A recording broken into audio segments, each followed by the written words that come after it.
Dan kita bawakan pada kesempatan yang berbahagia ini seorang ulama ternama, Imam Sufyan Ats-Tsauri, dan beliau adalah ahli hadis dan namanya harum, sangat harum, di mana-mana orang muslim tahu namanya, namun nggak tahu wajahnya. Karena di zaman itu tidak ada kamera handphone seperti kita sekarang ya, tidak ada Facebook, tidak ada apa-apa, sehingga mudah untuk menyebarkan wajah seseorang. Namanya sangat harum, di mana-mana orang menyebut namanya, memuji kemuliaan dan ilmunya, namun orang tidak tahu wajahnya, banyak tidak tahu wajahnya. Termasuk orang yang berasal dari kampung beliau sendiri, yang tidak rajin mengaji, yang tidak rajin hadirin majelis taklim, tidak tahu wajahnya. Jadi suatu hari Imam Sufyan Ats-Tsauri rahimahullahu ta'ala ada keinginan berat kuat untuk pergi haji. Namun beliau tidak punya biaya. Akhirnya beliau berpikir bagaimana caranya untuk bisa sampai ke Mekah walau tanpa biaya. Caranya adalah bekerja kepada orang yang akan berangkat ke Mekah. Maka beliau pilih orang yang tidak mengenal beliau. Murid-murid beliau banyak, yang kaya-kaya banyak. Seandainya dia katakan ke muridnya, saya mau ke Mekah, kepada muridnya yang kaya yang akan ke Mekah, pasti dengan senang hati. Muridnya yang kaya itu, sama saya aja Ustadz, sama saya aja Syekh, sama saya, kan begitu ya. Akan begitu, tapi ulama tidak seperti itu. Mereka orang yang tawadhu, dan mereka orang tidak ingin membebani orang lain, tidak ingin memberikan hal yang, bahkan beliau ingin memberikan manfaat kepada orang lain, bukan mendapatkan manfaat daripada orang lain. Itu yang dididik oleh Nabi kita tercinta SAW. Yang dilakukan oleh Imam Sufyan Ats-Tsauri, pergi ke tukang jual unta, pedagang unta. Biasanya pedagang unta kan jalan tuh ke Mekah tuh, jualan unta, jualan hewan mereka di Mekah.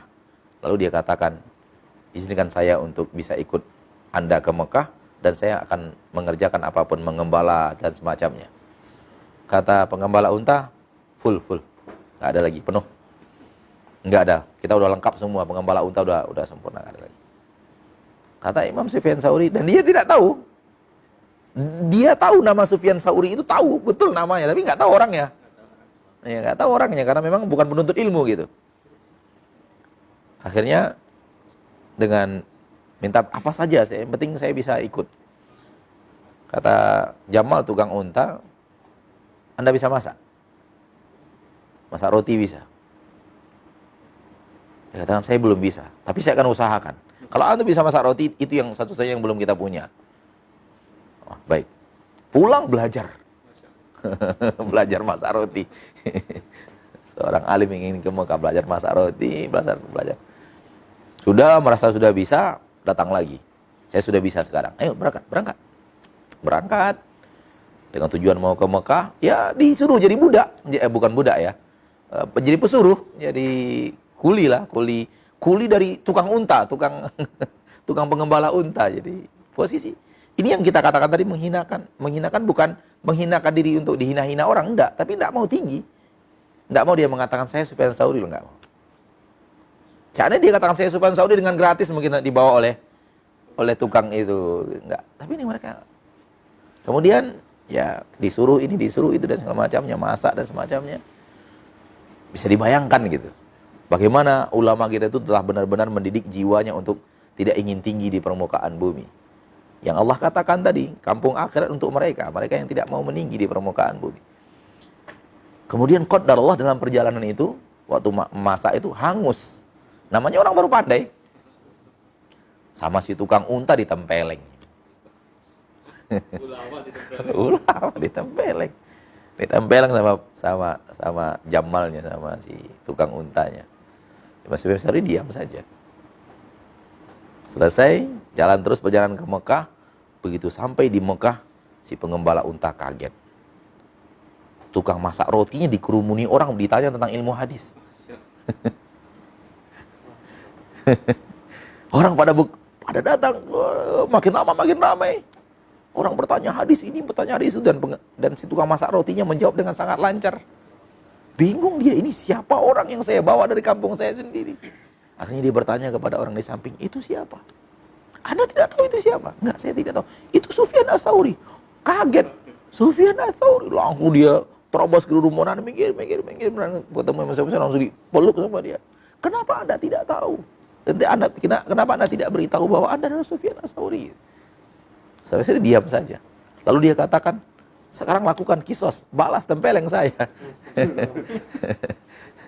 Kata Imam Sufyan Ats-Tsauri, orang yang sudah menghanguskan masakan manusia, wajar dapat tempeleng. Gitu. Wajar dapat tempelengan. Begitu seorang ulama besar. Seorang ulama ternama. Dan mereka mulia karena hati mereka yang sangat rendah. Hati mereka yang sangat tidak ingin tinggi.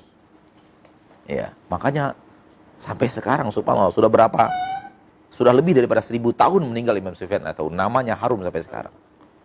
Seolah-olah dia masih hidup di zaman kita, dibicarakan terus namanya, nasihat-nasihatnya dibicarakan orang. Semua ini buah daripada keikhlasan, buah daripada hati yang lembut, buah daripada hati yang tawadhu, buah daripada hati yang benar-benar menjadi hamba Allah tabaraka wa ta'ala. Dan lihat orang-orang kaya yang jauh lebih kaya daripada kita. Mana namanya disebut orang? Nggak ada. Mana namanya disebut orang-orang kaya yang di permukaan bumi di zaman mereka? Nggak ada. Satu generasi setelah mereka, mana nggak ada namanya. Jadi inilah yang harus kita ingat selalu, bahwa dengan kita selalu berusaha merendahkan hati kita, Allah suka. Namun kalau kita kemudian membusungkan dada kita, walau manusia melihat kita tidak itu, namun hati kita ingin tinggi, ingin pamer dan semacamnya, maka ini berbahaya. Berbahayanya ke arah agama kita. Maka kalau semua orang-orang mengatakan semua orang moge sombong, enggak juga. Karena sombong itu individu per individu. Ya. Nah, kalau sekarang kita bisa menciptakan sebuah perjalanan yang penuh dengan zikir, alangkah indahnya. Dan kita semakin ingatkan saudara-saudara kita, semakin mengarah kepada titik yang sangat mudah untuk memancing kesombongan, semakin kita saling menasihati untuk ingat Allah, ingat Allah, ingat Allah dan semacamnya. Wallahu ta'ala alam. Ya kan?